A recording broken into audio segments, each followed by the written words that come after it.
There's a couple of moments at the end there, like it literally took like my appetite away for like the rest of like bleh, don't want to eat any food like or put anything in my mouth.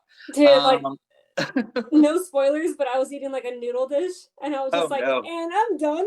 Oh no.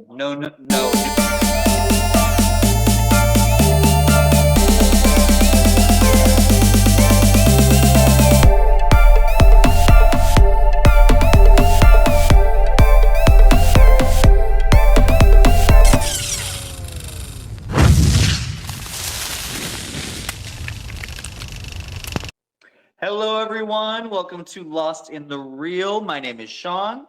And my name is Morgan. And today we'll be talking about The Ugly Stepsister.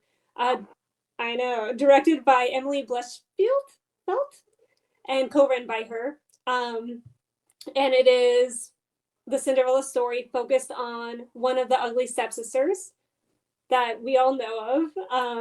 But it's a body horror. And essentially we are following the ugly stepsister, Elvira, who is trying to get the prince to marry her, being prepared for the ball that's happening, and she is literally changing her body with the help of her biological mother to change her physical self to be beautiful, apparently. And crazy horror ensues, and it is, I think I would say the Grimm's brothers would absolutely approve of this movie. Finally, we get a Cinderella adaptation that's like fairly accurate. We're closer to. Definitely no Disney in here. No Disney, not whatsoever. Will you check under the bed and make sure there's no Disney executives under there? Ooh. So, Sean, what did you think of The Ugly Stepsister? This film is fucking wild. That is literally all I could think about. There were certain scenes like that I just had to shut my eyes. I couldn't watch because they were so like and we even texted each other during the movie when we were watching it, and it was like so happy we like ate beforehand, and I was like, yeah, like no, I could not. I was not hungry for the rest of the day after watching this movie. Oh no, I have no more appetite. I mean, literally, I had some like little bit of my leftover food, and I kind of was just like pushed it aside, and I was like, I'll wait until tomorrow because truly wild, and they did not go softly on the body horror and like the grossness of this movie, which I was grateful for. Personally. Absolutely. They went there and I love that, but it also is like sparingly done, which I thought was really interesting. It's not like it's like the whole entire movie is like in your face body horror. It's like it's only during certain parts of the movie, and those parts are so extreme. It's kind of nice that you get like a little reprieve after it, you know? And because the rest of the movie is very like dreamlike and like you're kind of in a trance, and there's this like techno music kind of that's like putting you in a trance. I don't know. This movie is a trip. It is a trip. And speaking of the music, I remember like midway through it, I was like, yes, we get like the pop pink that is like very 80s, and then we get this like horror synth. And I remember thinking to myself, I was like, it's not a horror movie unless we have synth. Like, yes. And it was great. I loved the music. I thought it worked perfectly. I also think that this film is beautiful to look at. Obviously, it's from Norway. I don't think it had a giant budget, but like they definitely utilized their budget to its extremes, because the movie looks so damn good. The costume design, the production design, I think they really did film in these giant ornate buildings. Like you really feel like you are there in this time period. And I agree. Like for me, like the production design, like looking at the costume detail and even down to like the food they ate and just everything, I was like, they did such a wonderful job putting us in like I'm not really sure what it is, but it's like early 19th century, right Mhm. down to the surgery. I was like, yes, like this is great. I love this so much. Um, and so I love the writing, I love the directing, and I love it's so timely right now when I think more women are stepping back from plastic surgery.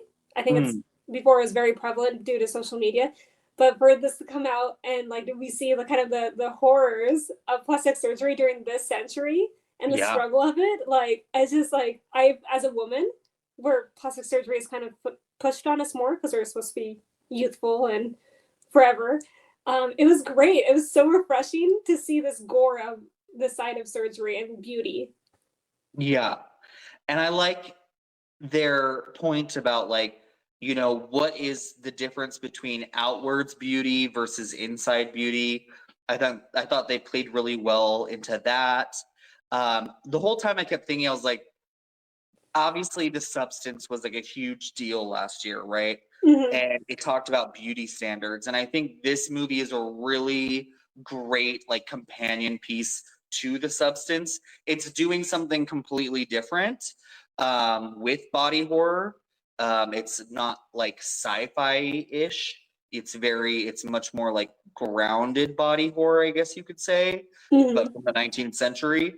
But I think they're really good companion pieces for each other and what they're trying to portray in their messaging. Yeah, absolutely. My first thought with you was just like the substance. They I'm so glad these two movies came out kind of around the same time. We need to see this a little bit more. And but well, you're right. Like substance was like in your face. This is much more subtle. It Hmm. is like I don't Subtle in know. the most grotesque way subtle can be, though. Really is. But it wasn't just like, and we weren't just here for the body horror. I felt like the characters were all there. The writing was, I thought, so intriguing. The directing was, I didn't, besides one scene, I didn't see anything I disliked, Yeah. directing wise. Like, it was just great from start to finish.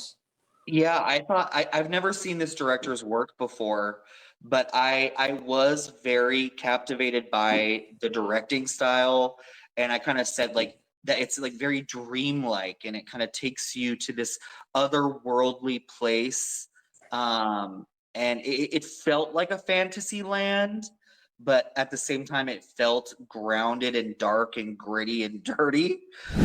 So I liked the juxtaposition between those two things. And yeah, a lot of this movie worked for me. The biggest thing I would say that did not work for me was, and this might not even be a con, but it's like I will remember this movie 100%, but Mm. I will never watch this movie again. Because it's so grotesque, or There's nothing else that I can get from it. It's like a one and done type of experience. Like, I'm happy I went there. I'm happy I experienced it, but I never want to experience that again. Never again. that is so funny. I kind of feel like the substance, but just because it was so much in my face. But Mm. this movie, I felt the opposite. I wanted Oh, to rewatch it again, mostly because the production design was so engaging and beautiful. I just wanted to look at the details of it, and I felt like I missed emotions that were displayed by Elvira, the ugly stepsister. mhm. And I think there was more complexity to it that I couldn't get in a single viewing, and I wanted to see it again. And I thought it was, yes, a body horror movie, but it was more of a drama and the struggle of women trying to find security in society through Mhm. marriage. And I want to watch it again. I immediately wanted to watch it again, and I will watch it again because I want to know, I want to see other things that I possibly missed. Okay, we can definitely disagree on that one. I don't want to watch this movie again. I don't think I can have. There's a couple of moments at the end there, like it literally took like my appetite away for Oh, like the rest of like. Bleh, don't want to eat any food, like or put anything in my mouth. dude, like Um, no spoilers, but I was eating like a noodle dish, and I was oh just like, no. and I'm done. Oh, oh no. No, no, no. Noodles are the worst. Oh no. But we have to point out like the directing was great. Besides, like, oh, some spoilers, the dance scene between at the ball, there was like some editing and cutscenes, and I literally like pulled back from the screen. I was like, "That's you could do better than this. You should have done better than this." I hate when little moments like that take you out of a film. You know, It it's really, like you could have done better there. you could have done better there. So that was like, I truly like one of my main complaints. But you talk about this dreamlike thing, and I loved how she balanced like Emily balanced this like the fantasy romantic version that Elvira has in her head with the harsh reality of being a woman in the 19th century. Like, it is beautiful. It was so well balanced. I really enjoyed it. I also thought with the writing, I think they do a really good job of playing around with the Cinderella story in general. Mm-hmm. Like, you have all of the characters from the Cinderella story, right? But like Cinderella in this is kind of like, she's definitely a side character, obviously, because it's all about the ugly stepsister, but she's kind of a little bit of a bitch too. Like, she just cares about herself. Like, Cinderella literally just cares about herself. That's it. I mean, a Did you not little. see that? I saw it a little bit, especially, of course, we all know the Cinderella story. Her father dies and she's left with the stepmother. But Yeah. she also was kind of caring towards Elvira, and then Elvira became I don't know. I don't think she was carrying it towards Elvira at all. Like, there was a scene like near right at the very beginning when she's like mourning. Obviously she's going through it, but she's like, "Don't touch my things." Yeah. And like blah blah blah. And it's like, she could have been like a little bit more open arms to these girls, and instead she was like, she never stuck up for the stepsister, like during class when she's mistreated and stuff. Like, Cinderella was out for her own. So That's I thought true. that was kind of an interesting thing. And then also they show the the prince in a very interesting situation, like outside of him being royalty, like in the woods. And I thought that was like seeing exactly this person for who he is out in the woods, you know. Like, I thought that there was some really interesting character moments like that. Absolutely. Me too. No, that's why it wasn't like the generic story where we have these like I don't know, one-minded characters where we just have like the ugly stepsister who's just straight up mean. We see characters like go back and forth in their behaviors. I stand by that Cinderella has moments of kindness. No spoilers, but there is a scene that I'll point out to you later where she showed kindness. But it was great. Although, safe to say, great villain, the stepmother or the mother. Holy, so good. But I loved all the characters, the prince especially. Like, what a great way to pop that bubble of romanticism by showing him to this privileged little fuck. Yeah, no, that scene was, I'm so happy they added that in there. I don't know, there was just some very playful twists to the Cinderella story in this movie that I thought, it's not just like Cinderella with body horror. Like, there's also twists and turns. Like, you're not gonna know exactly what to expect. You know, there are a lot of surprises here. Okay, Morgan, so what would you rate The Ugly Stepsister? I'm gonna rate it a solid 4 out of 5. I mean, I really saw very few flaws in it besides a couple scenes due to editing and but maybe I missed something and it was purposeful, but I don't think so. But overall, even though it's been a done story, it was so good. Writing, directing, acting, the horror of it, I don't know, the characters developing and the struggle. I felt it so refreshing. Also, gotta love me that horror synth in like a 19th century movie. Great, let's do it. Yeah, I thought this was a very playful, very outrageous rendition of the Cinderella story. I thought there was so much to really grab onto here. The costume design, production design, the direction, the writing was really interesting and different, and I really like what they did with these characters, and the body horror is fucking nuts. Like, it delivers the body horror. It might take a little bit to get there, but once you get there, you'll be like, holy crap, that's gnarly. So it definitely delivered on all the fronts that I was looking for. I do have to ding it just because, like I said, I have no desire to ever watch this movie again.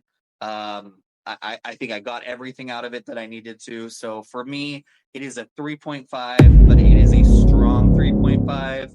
And I respect this movie, and I will definitely remember it. There you go. I like it. Pretty similar though. I'm gonna make you rewatch it with me though, for sure. I don't know if I can do it. You can do it. Thank you so much for watching Lost in the Reel. And I would love to know, what is another classic fairy tale that you would love to see turned into a horror film? And please let us know also, what are your thoughts on The Ugly Stepsister in the comment section down below. And also make sure, if you love this video, to subscribe to the channel for more content just like this.